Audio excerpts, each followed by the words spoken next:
الشيطان الرجيم. بسم الله الرحمن الرحيم. رياض الصالحين، كتاب الصلاة على رسول الله صلى الله عليه وسلم. قال الله تعالى: إن الله وملائكته يصلون على النبي يا أيها الذين آمنوا صلوا عليه وسلموا تسليما. بسم الله الرحمن الرحيم، والصلاة والسلام على نبينا محمد وعلى آله وأصحابه وسلم تسليما كثيرا. سبحانك لا علم لنا إلا ما علمتنا إنك أنت العليم الحكيم. أستغفر الله الذي لا إله إلا هو الحي القيوم وأتوب إليه. اللهم انفعنا بما علمتنا وعلمنا ما ينفعنا وزدنا علما. بيه تراتا سوية هجرية باكلة أني كمناني أني بناني أني ولون فلا سهر ربيع الآخر نيني هجرة سانكالون نانينا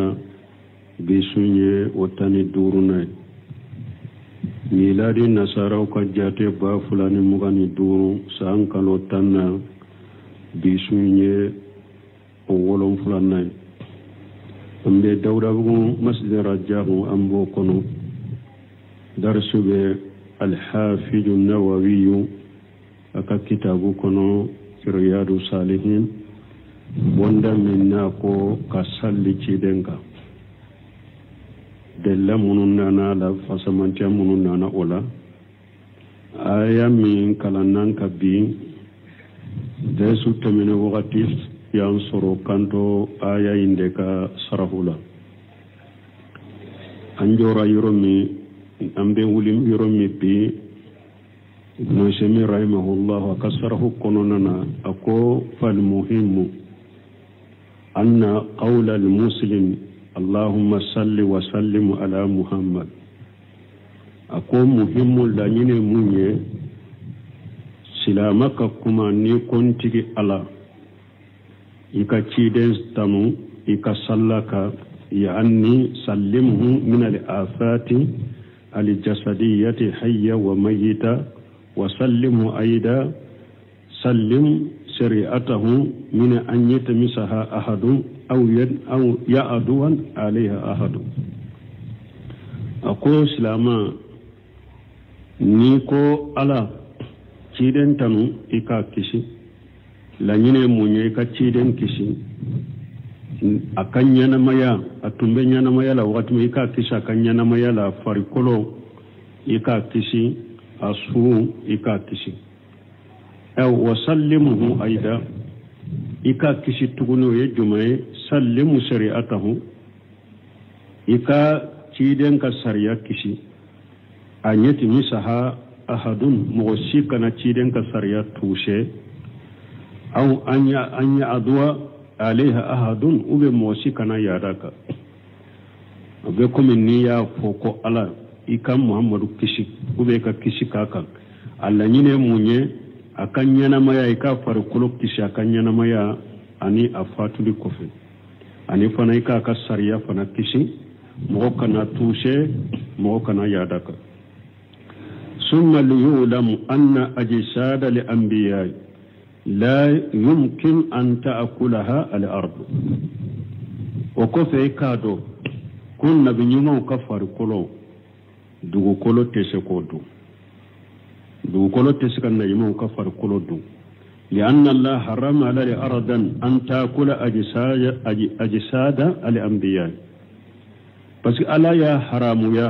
دوكولو كوا كان النبي نجمو فركولودو ألا يا حرام يا دوكولو كان النبي نجمو فركولودو إذن فأجساد الأنبياء سالمة من الأرض ولا nabi nyuma kafar kulu kisirendo kabodu kuloma ala ardu allati ta'kulu kull jasari illa ma sha Allah dugu kolomi nabe far kuro beddu ni ala ya kanu kana farikolo mindu لا تأكل أجساد الأنبياء ودو كل من فله وتن نبي نمو كفر كلودو دو كل من بفر كلودو وني على ما كم من كفر كلودو ودو كل إنده وتن نبي نمو كفر كلودو والحاصل لنيني أن في هذه الآية الكريمة أمر الله تعالى أن نصلي ونسلم على رسوله محمد صلى الله عليه وسلم تسليما لأننا من آية بين كنو على يا مريا وأنك صلي أنك كشيك أكتشيدن كمحمد على كتنون كشيبك كشي منا دفلنا والصلاة عليه واجبة في مواضيع كصلي تشيدن كواجب دو يرو دولا من هابو يرو كنو إذا ذكر اسمه عندك فصل عليه نو يتشيدن تغفو بكرو إكافو صلى الله عليه وسلم لأن جبريل عليه السلام بس جبريل على كتنوبك أتى إلى النبي صلى الله عليه وسلم وقال جبريل نانا النبي نما على كتنونا كشباك جبريل كن نبي نما الرحيم أنف إمري جكرت عندهم فلم يصلي عليك جبريل كو تشيد ما كم موكان نون كرنكرا بغولا مغمي ني تو فورا كورونا مسلك مغوتون نون كرنكرا بغولا مغمي ني إكو فورا كورونا مسلك معنى الرحيم كريموني يعني سغتا في أرقومتي معنى إبنا دقوكولو لا دقوكولو منا بغو كتشا وهي الأرض ترابية دونك في أرقومتي معنى دقوكولو منك بغو كتشا أبغو مغو كتشا أبغو إبنا دقوكولو منك بغو مغو كتشا ni dugukolo min ka bɔgɔmugu ka ca ni mɔgɔw ewa binna la i nu a bɛ don bɔgɔ la a tɛ don bɔgɔ la a bɛ don bɔgɔ la laɲini y'o de arakema an fɔ imuri jukurita indahu falamu salli alayka mɔgɔ nu n pɛrɛnkɛra bɔgɔ la mɔgɔ min ni ko fɔra a kɔrɔ n'a ma salli kan yanni ja samaita zikira rasuli sallallahu alaihi wasallam laɲini n'i ye ciden ka ko fɔ n'i y'o mɛn ala ka tanuna kisi baka faqul allahumma salli wa sallim alayhi ika fantiga la tanunite ika kisirike cidenka fa inna lahu haqqa alayka parce que hakke be cidenye eka aka hakke bika wa tajibu salatu ala nabi sallallahu alaihi wasallam aida inda kathir min al ulama fi tasahhud al akhir salli wajibira cidenka tuguni doni ka biga chaman bolo ikatta yallaba tahyami salli min yatahya fulay tahya laba salli min yatahya keleye o tahya o de ikatta yallaba ye ika salli cidenka o tahya laba ina doni ka biga chaman tara ko ka salli cidenko yoro fana la tahya laba na ko wajibido في الصلاة كسلكنا فعند كثير من العلماء أبدونك بقى جامع بلو أنه ركن لا تشيه صلاة إلا به دونك بقى جامع يرو دوبي وكو كسل تشيدين كايكا تحيا كنو كسل جوسين دونيرو ونيما كو أكي سل تسها ودبي إمامنا الصافي كما جاب له شافعي كما جابني فهي لبا نيما صلي تشيدن كان صلي تسا صلي جوسين دودو وعند بعضهم انها سنه ابدون كباو دوبلو كصلي تشيدن كاي كتا يلا صلي كونو سنه دو ودي مجابي مالكيان كصلي تشيدن كتا يا كونو سنه دو وعند بعضهم دوفه انها واجب ko wajibi de do comme Ahmad ibn Hanbal kama jabi uluko ka salli ciren ka tayala ko wajibi do wali ihtiyatun alla nyada hali insan fi salatihi mun simiro mo la ko yere korosi be minna hada bande ka salli ciren ka ikano toye ika sallila yere korosi wode kana salli to ciden kai ka sallila yere kuroshi yode sino bu semino yere ka kuma udola aka fatawa wala be mingiriya ka salli ciden kai ka taya labala sunna de do ale bode giriya meya aye doni ki bago ka nyugon soso min bala yode fo ako yere kuroshi be minna ikana salli to ciden kai ka sallila ولو أن الإنسان جال كل الدعاء يدعو به مقرون بالصلاة على النبي صلى الله عليه وسلم هر نمو نياك يري إكا دعو نيباك كافو إكا سللا نية تشيدن كسلي تشيدن كنية تقوالا لكان كما جاء في الحديث يكفى همه وبكي كمي نانا حديث الله تشغمي وبيو وسيك همنا كوبلا هر نمو من ينينك abi wasai ka hamina ko bela kuma nana hadisa la chugumi mana ibe duawu ke ka sallila I duawu ka ciden ka salli ciden ka ko tuwala ni duawu ke sallila ka salli ciden ka ko tuwala ni mo mi nyo ke obi wasai ka hamina ko bela kuma nana hadisa la chugumi wa yaghfuru jambahu abi ka junubu fana ya fa'iye فقد قال أبي ابن كابي رضي الله عنه للنبي صلى الله عليه وسلم من سمين باكي كوريا كي كتاهري سجماما أقول كودفو أقول أبي ابن كابي أقول تشيدما على كتانونا كشبكا يا رسول الله أقول يا على كتشيدي إني أكشر صلاة عليك نبي سلي تشايا إيكا نكا سلي كنو بسلي تشايا إيكا وكم أجل لك من صلاتي بونك صلي له إنك صلي تيكا حكي جمنا إنك صلي له فقال ما سيتا شيدن كوني حكي من يرجع يبي صلينك إك صلي لني أوي قال أروبوا أكون بينك صلي تلاناني نا بو بيكي كصلي اتشيدنك قال ما سيتا شيدن كوني من يرجع فإن جدت فهو خير لك نيدو كوني فروكا ودي ما هيراي قال النسبة وبيبون كابو كي وانكا سالي مباتلا فلاي أتلانجي بي مبو كي كسالي كي إكا قال ما شيتا شيرين كوني مين يجيا فإن جدت فهو خير لك من نيدو فروكا ودي هيراي ما قال سلسان كابو كون بينكا سالي تلا سباي تلا فلانين بي بساليك كولا قال ما شئت جيرن كن من يجيا فإن جريتن فهو خير لك من يدو فروكا ودي ما هيراي قال أجل لك الصلاة كلها أو كن بينك صلي بك كصليك اكتيدنك كصلي بمباك كصليك اكتيدنك قال ولا جيرنك إجن ولا تكفي همك ويغفر لك جنبك أكو ولا وبي وسيك همنا كولا وبي كجنوب يا ففنا يا لني أبيكو كو أليبا كسالي بك كسالي تشيدنك يا لا لني روا هاري فاتا كلا نيرو فاتا تكلا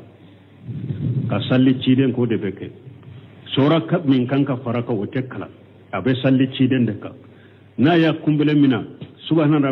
rabbil ajim tefo abe salli ciden ka yala la nyino de ay la nyini to yede ka salli ciden ko te fatiha plus ta sallila uden kan la nyine munye bulo semu fule ka kore ke ka to de ma ka duawu mana mbe duawu ken ka sallila mbe ewa munye duawu ken ka sallila ka salli e ciden kan ba tuku duawu na la nyine yede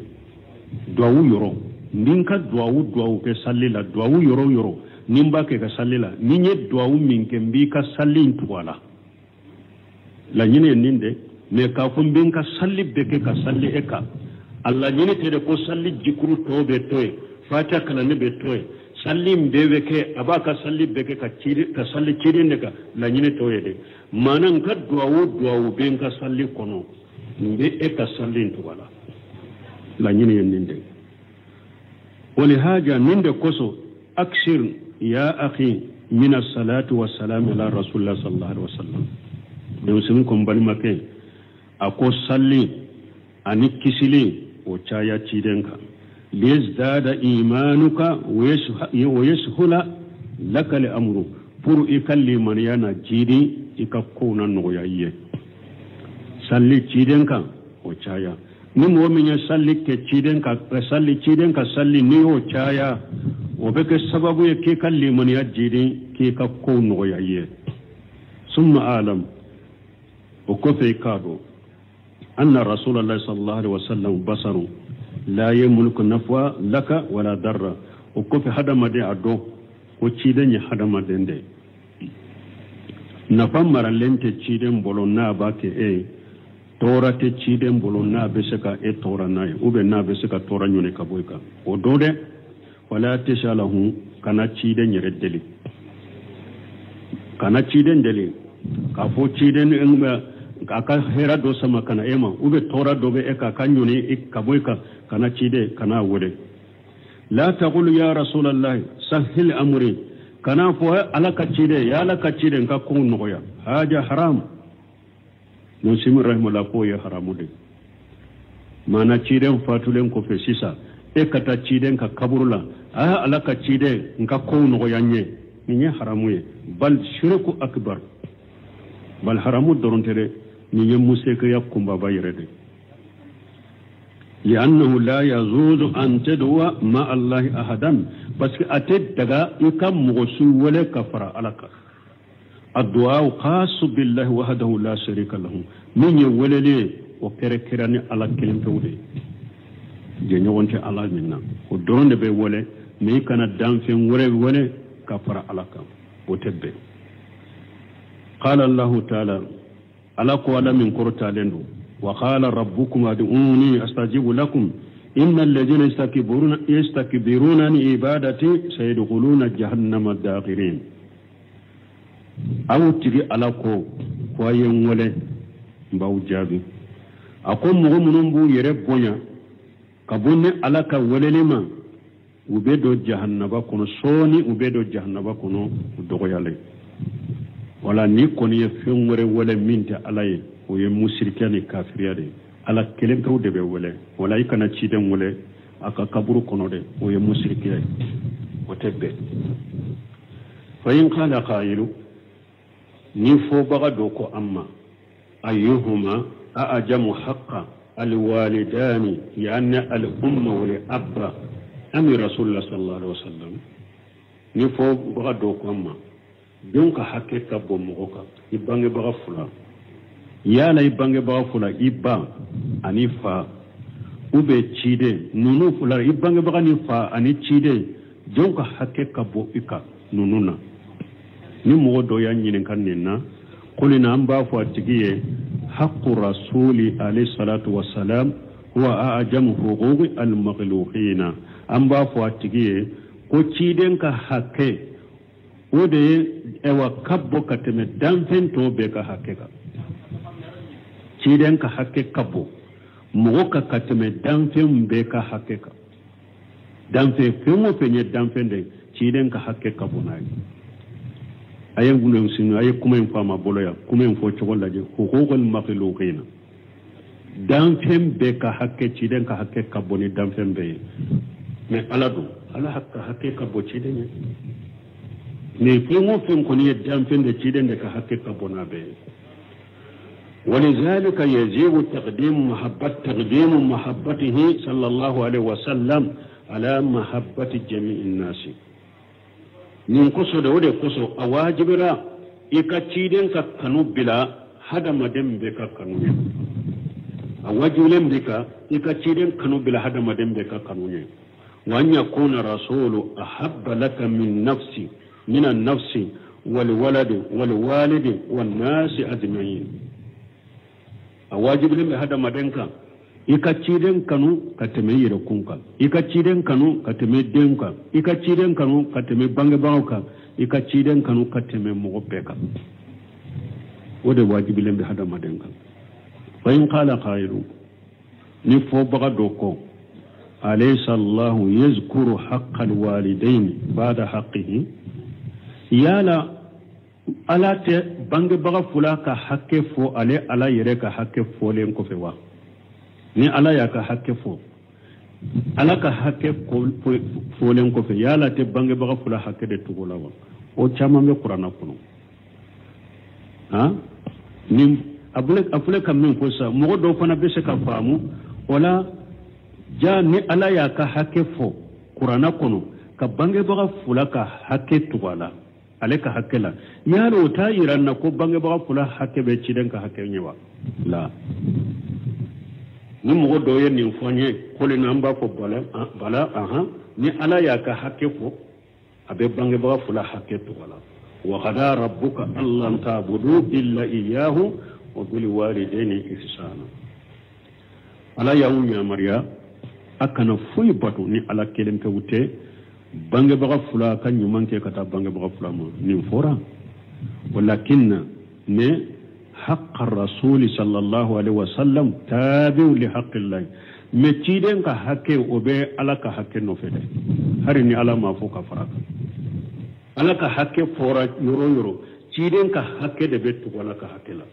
ni ciden ka hakke bore de dam fe wore tabena ciden ka hakke tugulen ala ka hakke la de لأن عبادة الله لا تتم إلا بإخلاص لله ومتابعة لرسول الله صلى الله عليه وسلم parce que ala bato yere fule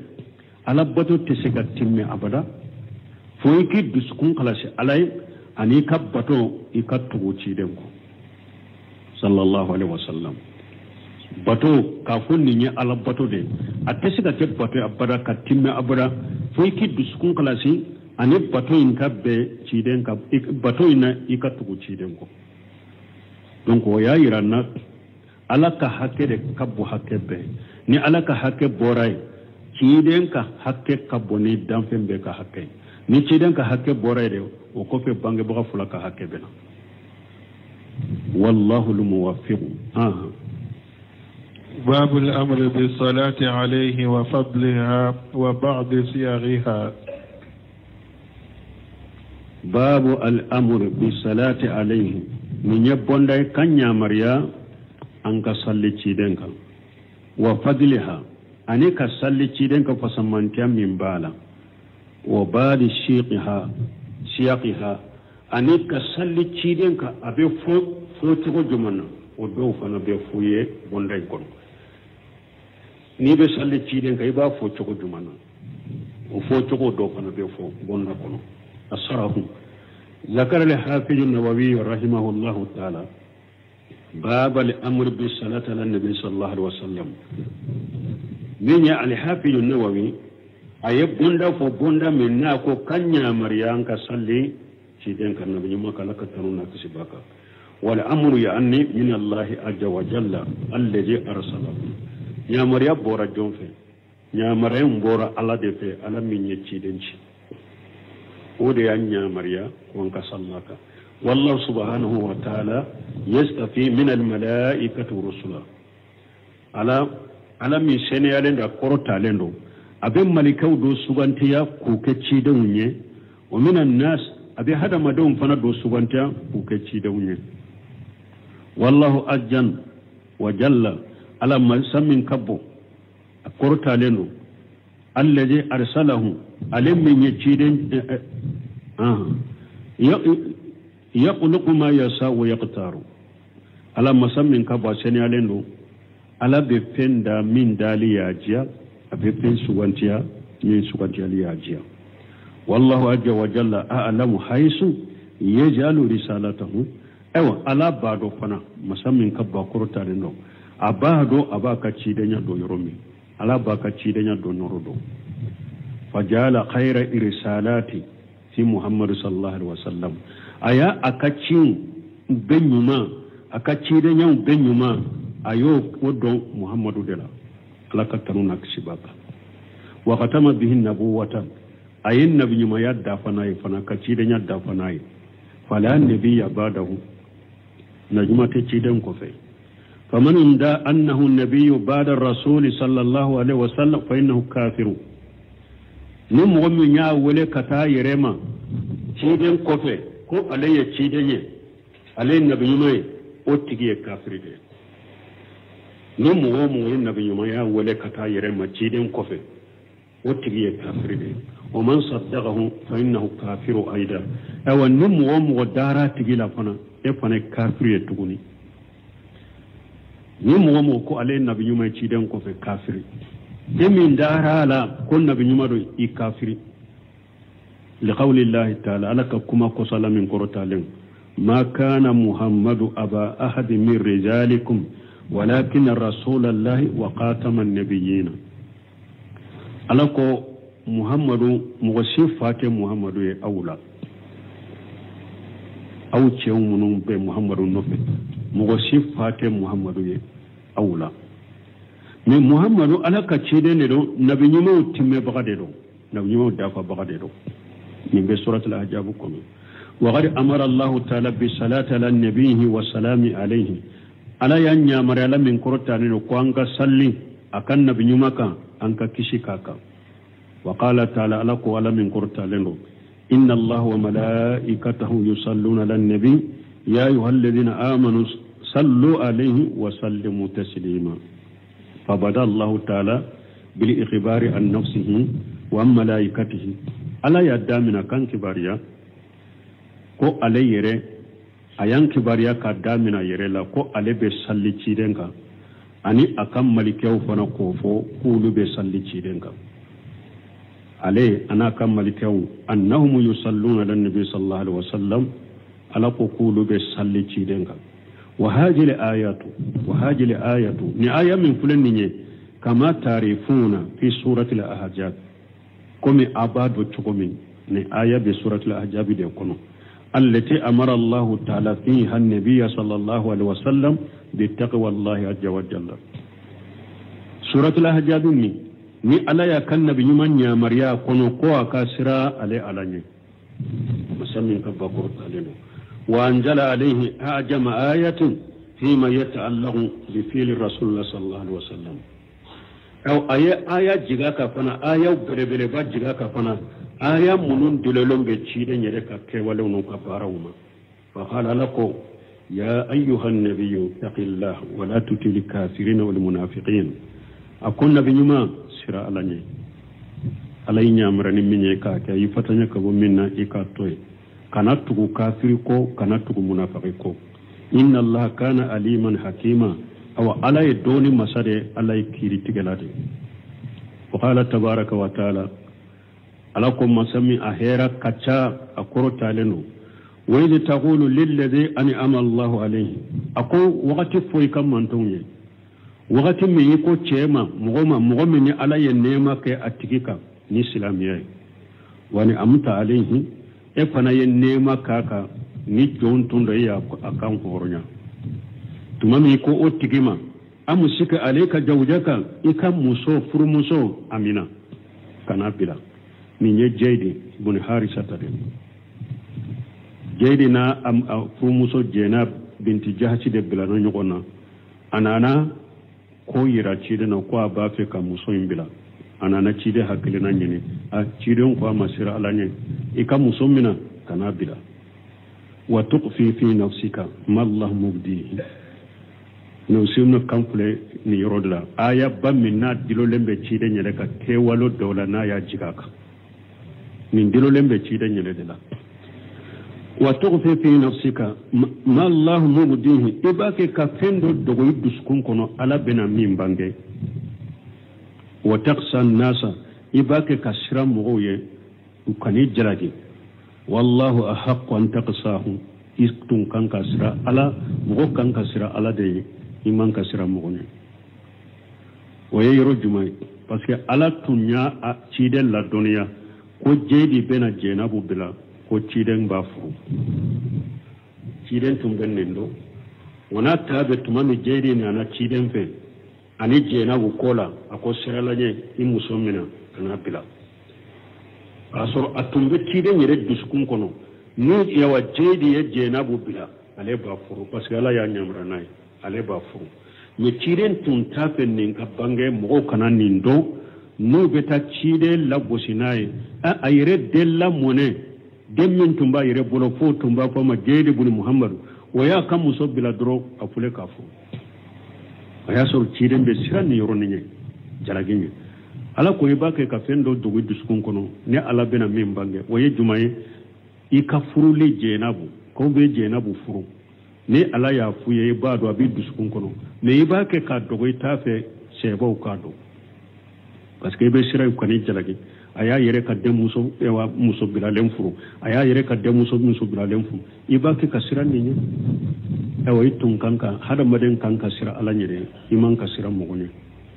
an ba shi tukun ni yoro de la akon ni ciden tumbe wahaw yoro do dogo ko ciden tumbe ni yoro dogo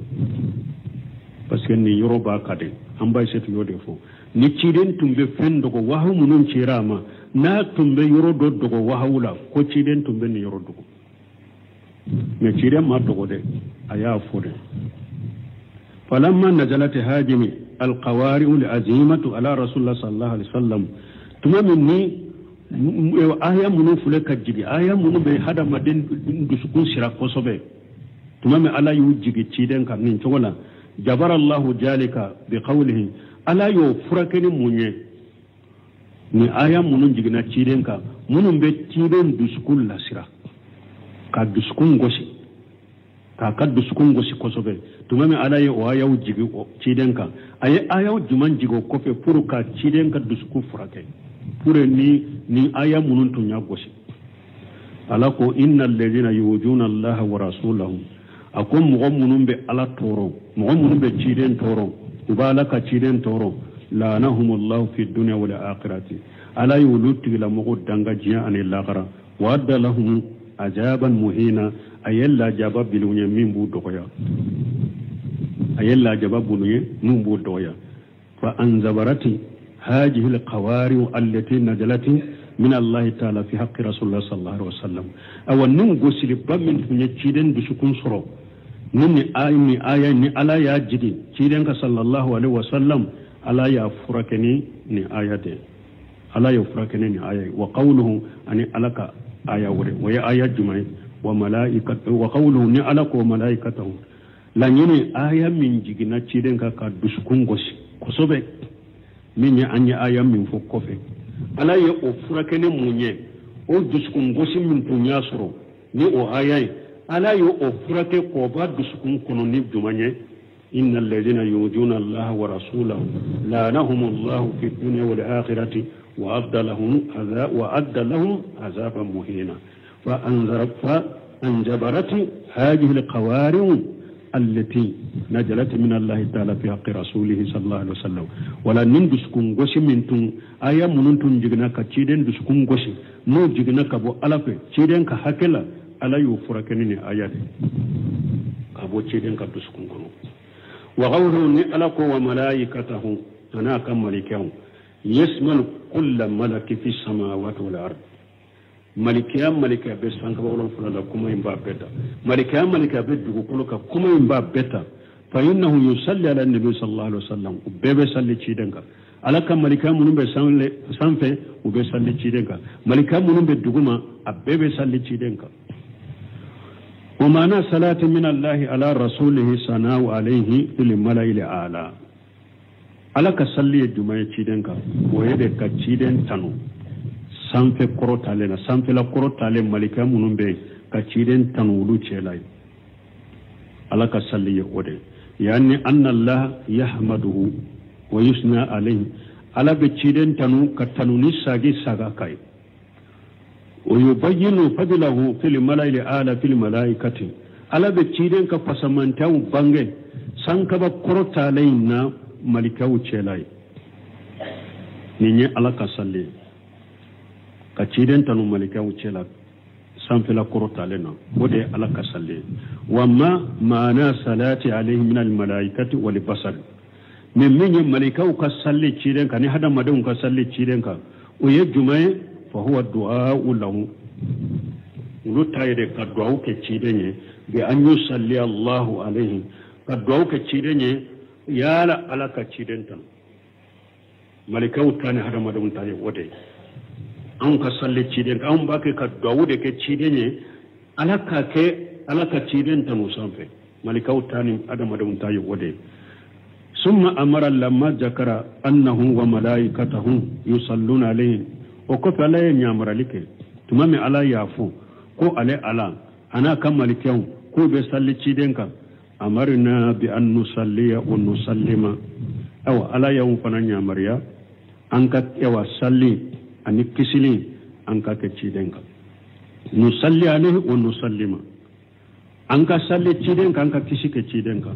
wa hajal amru mutlaqu lamu yubayyin mata ni nya mariya limin fulani ala ya fu kabila ibe salli cidenka wakati juma kuma fu lakinnahu jaa fi sunnati من أننا سنة كنو حديث سهل كنو أنه يصلى عليه صلى الله عليه وسلم في مواديا أننا سنة كنو كوي بيسالي تشيرين كا يورو دولا قرآن كوني ما يورو فودي أما كي وقت فو أليكو أنك صلى كدرو من سنة نانا كوي بيسالي تشيرين كا يورو دولا منها أبو يورو لا في التساهل في الصلاة صليت التحيات إذا صليت شيئا فإن الصحابة قالوا يا رسول الله سيبون وقول يا ألك شيئا علمنا كيف نصلي ونسلم عليك الله الدنيا ala ko anka sallika anka kishikika ambe sallika chogomi ambe kishikika chogomi alla duniya ala idha nahnu sallaina alayka fi salatina nambe salli ika anka sallila amba ke chogomi alla duniya ala qala chiden ko qulu allahumma salli ala muhammad kata alaba akwa ka fo ala ikata nunike muhammadu kan ila akhirih kata hadith allaba ومنها بو كنو سلي بك تشيدن كيرومي انكو تحيا سلي بك تشيدن دون كما فانچا من بمن كتحيا لبا سلي بصلاه ابراهيميه يبو كتحيا لبندلا سلي من يتحيا فلا يتحيا فلو بو يته سلي تشيدن كتحيا فلو لا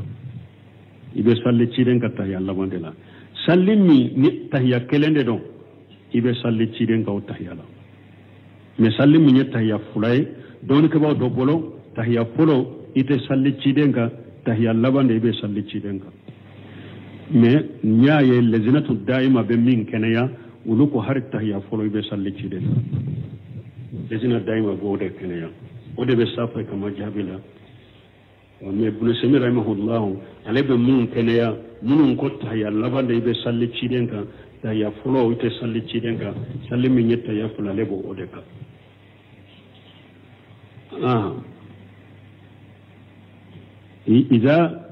إذا ذكر ومنها أبو كنو إذا صلى تشيدين كيرو منونا إذا ذكر اسمه فإنك تصلي عليه نتشيدين تغفورا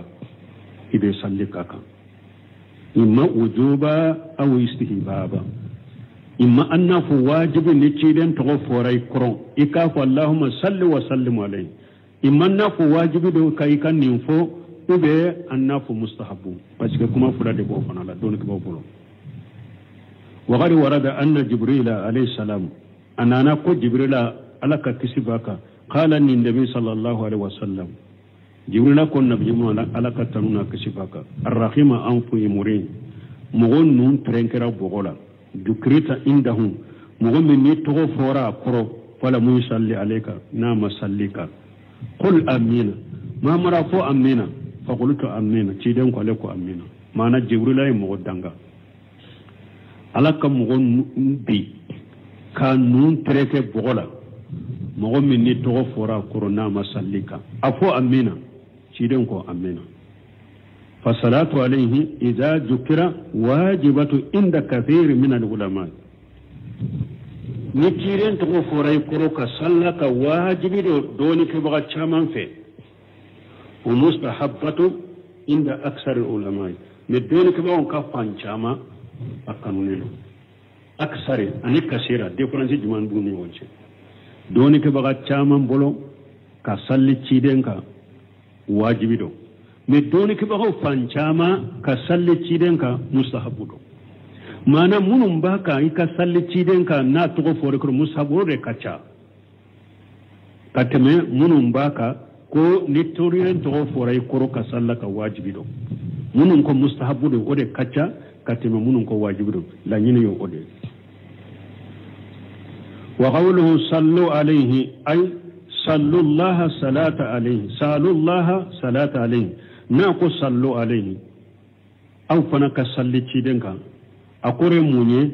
أشالوا الله صلاة عليه أي على الدليل على كتام أي على الدليل على بيصلي كتشيدنك تقوم أي على الدليل على كصلي تشيدنك قولوا أكافو اللهم صل على محمد على إيك صلي كمحمد وسلموا تسليما يعني سألوا الله له سلامة من كل آفات وسلموا تسليما كريموني الله ينادي أي على الدليل على كتشيدن كيسي كابو وفنجو بما فنجو ما فنجو أكا على الدليل على كتشيدن كيسوما من كل آفات في حياته فنجو من بلاودا كان ينما يكونو على كتشيدن كيسي أما ومن كل بلاء في حشره عليه الصلاة والسلام أني فيمو فيني بلاودة تشيدن كفرن إيوا وليلا قيامة أكا إيوا على الدل على كتشيدن كسوما لأن الأنبياء في الحشر بس نبي نو قيامة كنكا معنا أكا على الدل تشيدن أكا كيسي كوجو بما كان ينما يكونو أكا تشيد على الدل تشيدن أكا كيسي بلاوما قيامة كنكا parce que nabi ñuma qiyama keneka kullu yadu allahumma sallim allahumma sallim parce que qiyama keneka nabi ñuma bebe wala e do awde ke antigi manton kisi diga alam manton kisi diga alam manton kisi najuma be allahumma sallim nabi ñuma de ben nim fo qiyama keneka walmo kuma be ulude bolo mais ni e tuura terega wore ko yomal khama do ona jama ciden na ka jama ube no e bolomina kati bolo di ciden ma ube no bolomina kati do arjanna yere nege kuma ta bolo yere kuma te mo shide bolo kiyama kene kan ni nabi nyumawte kiyama kene kan nabi nyumaw kelen kele de be jo allahumma sallim anti ga lam man ton kisi wa kajalika bo chogola يتضمن الدعاء بسلامة لدينه وشريعته أكا على الدلنا يا على الدل قال كتشيدن كشي أبدو كنو فنا أباك كدعوك على كتشيدن كدينا كشي على كسريا كشي أن يسلمها الله تعالى من الأعداء على كدينا كشي كسريا كشي كبو جوما دينا جوغوني سريا جوغوما فلا يستون عليها بالتحريف نو تسك الشيدن كدينا نكسرما كايلما او كافله كايلما او تغيير او بكافله الا صلى الله عليهم من يبين ذلك akad gawo kenin ni ala ka ciiden ka dina kisi ka sariya kisi mo kana ta yelema o kana ta fale awa ni mo min ya yelema ni mo min ya fale ala ka mo do bila mo min be awa le ka yelema ni na ka fale le mo min bo bange akad gawo kenin ni wa haja huwa alwaqi walillahi alhamdu awa ninda be kene ka fana tanu be allah sina yele mari baga min be ciiden ka dina labbiya kaccare janko silamu yere cela duwatu ala abwabi jahannama man ajabahum ilayhi qajafu fi ciiden yere yolufu ako jiyan laba wole ne kelaw bena wulu be jahannama dinga dadela ube hada madon wole kata minna iyu jabi swama durubi kri jahannama kuno fe man chawo yednya kuno sisa me duaw min be ka ke ciiden ko alaka ka sariya ka se ka dina kisi o de be kene ka sa min mogo sorola min ye ciiden ka sariya na ka dina do fale ka jenge ka yelema mogo do be soro min ba bange ka tile karaduka aleka ka kuma usagama ka ke wale usagama tanu be alay wode be kene ka sisa ala yo ke ciiden ka dina ni mogo do sorola dro ko aba cinya aba jenge aba yelema aba fale mogo do be soro min ba bange fo kata jenwuli surna ودي بكن كثيرا ثم ذكر المؤلف رحمه الله على أحاديث الواردة في ذلك وكفي مؤلفون هرسا منون نانا أم بسالة تيدين كتشغمي أنا فسمنتا أي حديثه أيوفو وسياتي الكلام عليها إن شاء الله وكما بنا أو حديثه كان على سنة والله أعلم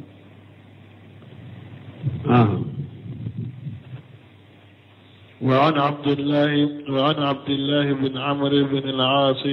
رضي الله عنهما أنه سمع رسول الله صلى الله عليه وسلم يقول: من صلى علي صلاة صلى الله عليه بها 10. رواه مسلم. وعن ابن مسعود رضي الله عنه أن رسول الله صلى الله عليه وسلم قال: أولى الناس بي يوم القيامة أكثرهم علي صلاة. رواه الترمذي وقال حديث حسن. وعن أوس بن أوس رضي الله عنه قال: قال رسول الله صلى الله عليه وسلم: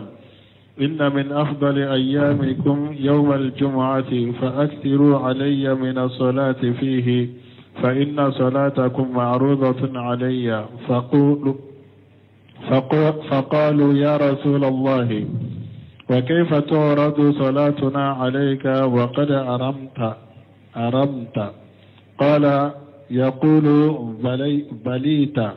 قال: إن الله عز وجل حرم على الأرض أجساد الأنبياء. رواه أبو داود بإسناد صحيح.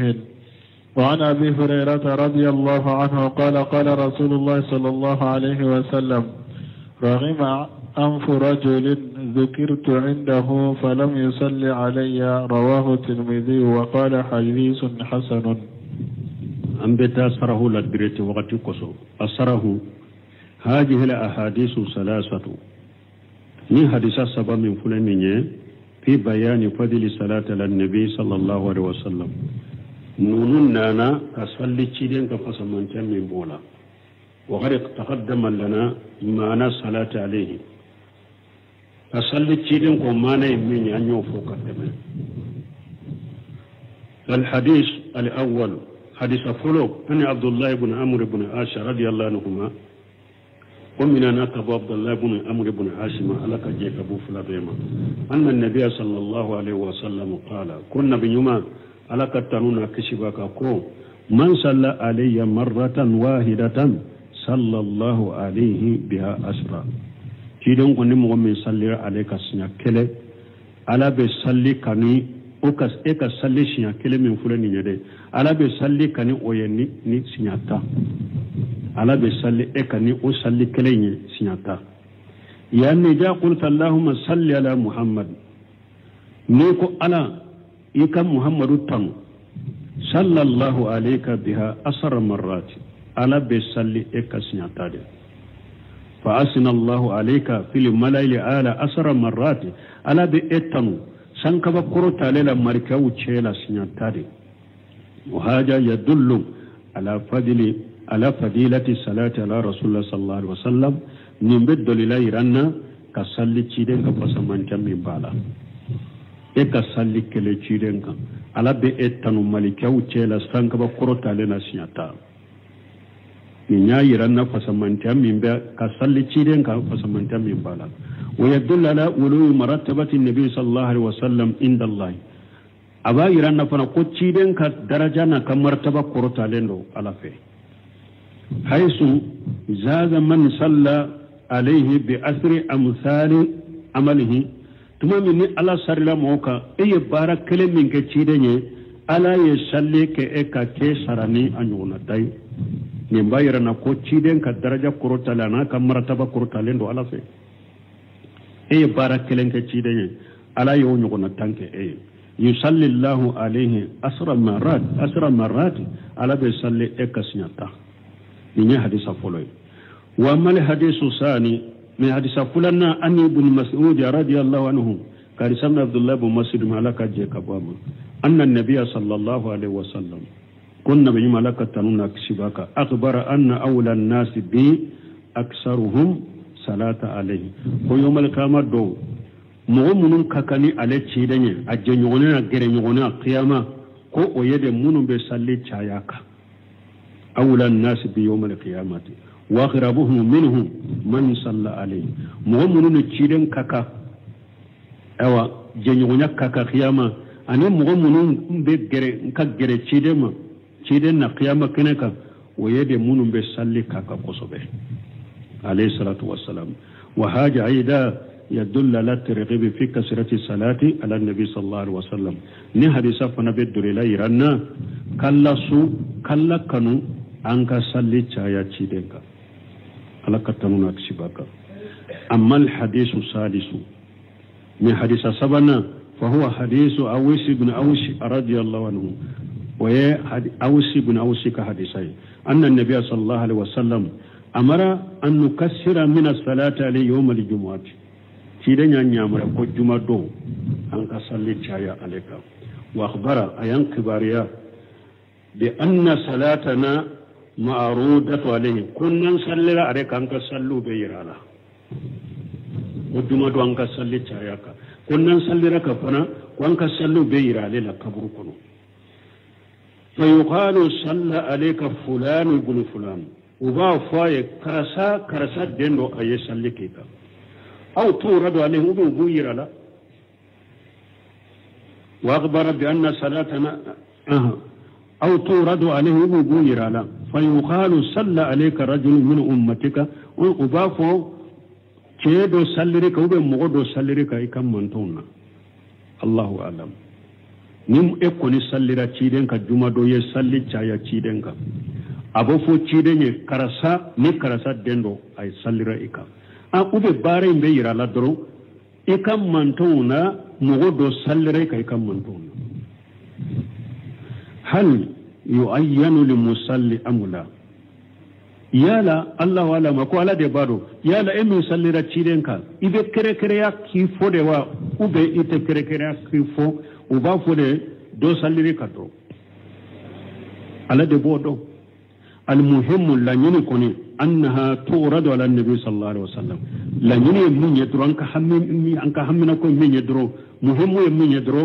ika salli koni beira chideno yala na beira la ibe kere kere ya karasado uba boy fo do salliri kato ala de bodo me ka sallin koni beira chideno wa qalu ya rasulullah tuma mi cidenyen ninfo sebo ko kayfa tu'radu alayka ko cidan ka sallu be se kayira ela chogodi wa gadi aramuta ay balayita ay o be soro e ka kolo u korola kaburu kono deja ikera kolo ya aramuta ikera kolo ya na chogoda ko balayita ye aramuta de tafsiri e kolo korola kaburu kono deja أنك صلي بسكيرا إلى تقولي ويرو فقال تشيدنكو إن الله حرم على الأرض أن تأكل أجساد الأنبياء أقول يا حرام يدك كلوكا كان نبي من فرقلتو ألا يا حرام يدك كلوكا أكن نبي من فرقلتو دك كلوت النبي من فرقلتو فالأنبياء عليهم الصلاة والسلام مهما بغوا في الأرض نبي من فلان نو تورا دغو جوكرو چوغو فإن الأرض لا تأكلهم دغو كولو تولدو نبو يمان نيما فاتورا أفاتولس فرنسي جانينا چوغو أبا كا چوغولا كا كبرو كنو أكا فرقلو با چوغولا كا كبرو كنو دغو كولو تن نبي يمو كا فرقلو دو أما خير الأنبياء من نبي يمو تنا فإنها تأكلهم دغو كولو بولو كا فرقلو دو لكن قد يكرم الله تعالى بعد الموت فلا تأكلهم الأرض ما على بسك سود فنا كرامك سود من تهر النبي يومي أفرقلو بيتوا تقول دوكلو تاتو على بسك مودو فنا كرامنوي وين بقوا هر موتورو كبرو لا تقول على بوتو تقولا لكننا لا نتيقن أن أحدا لا تأكله الأرض إلا الأنبياء ne dankaniya de tambulante sina dankaniya kare ko wa karasa dugu kono ta afar kono du fonna binyuma anta sina dankaniya mu gore ta kare ko dugu kono ta du an dankala lembe munun kan ko nambo fo ko ubu ka kaburu la uchola dugu kono tu du o yen na binyuma ude me mu go to dankaniya tambulu ala be sika do ko ni karama ki toy chola ewa do fana bese ka toy chogola janga katolika mana kan kisama o be sika ke o sendel laka biala ni simi rahimahullah wa ka kitabu dola ewa abe ewa sheikhul islam bun temiya ka kuma dola kale tumamu ye bun temiya nyilenka ya la kaburu la jaba be ninde kauga be ninni farikoro beka won temi ko be ninni farikoro beka donc aya do misali ya fo won temi ko delila ka ke ko kaburu do binga senan do ko to binga senna o tara bila kaburu do la ya soro kaburu tigi aba chogola kaburu me farikoro be busanya no na be bugo kaburu kono apar kurobe ye busanya node o de la kasabati do fana be to chogola karamani bonya bunu seminu bonyo na fa ko uneza bunu seminu yere ka dugu ako sandola wa to dola ko dinga senon fonse dinga senon ube dinga se unana bila sudoka sui aba chogola hari ewa abombo simi abe jabe min gosa bombosila o boba chogola aka ewa kaburun parafen kasa de be bo kaburin kono bo mogo sima suru dugu kono min be cheindo kaburu tigindo mi a wakati doni ke ba bamin tumbe ewa dugula o yekko nya fay anana o do dugu amiriya be min bolo ayunya maria akwa ye bogo sagama minya ka dinga aka sira wereta aka ka dinga si aka temaka o pera afar kulo ba chogola hari aka bombo sina ka dabe ba chogola kasa jalambe bo kaburu ko me wulu la ye mugo sima se ka do mugo mendo parce que furanche janyana karamo donu ko ba mi nyangu ya wale ako sisa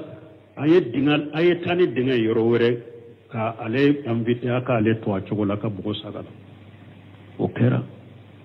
donc ala be mugo do to ka kaburu la karamani bonya ala kan kisi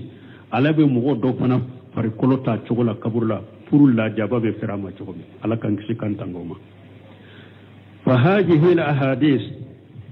salasat nihri sabab min kulani tarqibu fi kasrati salati ala nabi sallallahu alaihi wasallam nunun allasu yallasu kallau kanu an ka salli chaya nabi maka ala ka tanuna kisibaka ولا سيما في يوم الجمعة كما منا جمعة ولكن أكثر الصلاة عليه في كل وقت مسلي تايا تشيرن كوقت به فإنك إذا صليت عليه مرة واحدة صلى الله بها عليك أسرا ني صلي تشيرن كسنيا كله على بصلي كسنيا والأفضل من كان أن يجمع بين الصلاة والسلام على رسول الله صلى الله عليه وسلم min ye salli ani kisili ku de faranyogon kan nube salli cidenka wa yazudu an yufurda salam ay salatu abeddaga iku ewa ufo damare abeddaga ikafo alayhi salam abeddaga ikafo alayhi salatu ha ka kelen fo beddaga de mana ikafo allahumma salli wa sallim ala abdika bunu sabinu kan nyuma ye munye ikafo allahumma salli وسلم على عبدك كفر نيونغا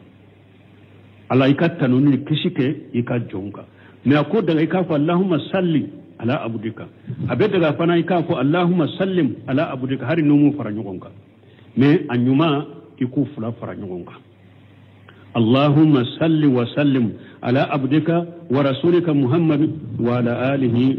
وصحبه اجمعين نيا علي دي يا كفكم الله بانكن نيا ale de sallira ciden kan min jola ako abe anyuma yemenye iku fula fara nyonka men ni yu kelen fo doin kelen fo ma doin faraka ako bashi to fana da odagara me anyuma iku fula fara nyonka o kofe ale yere tumbaka kuma dafa ako allahumma salli wa sallim ala abdika wa rasulika muhammad wa ala alihi wa ashabihi ajma'in subhanaka allahumma rabbana bihamdika ashhadu an la ilaha illa anta astaghfiruka wa atubu ilaik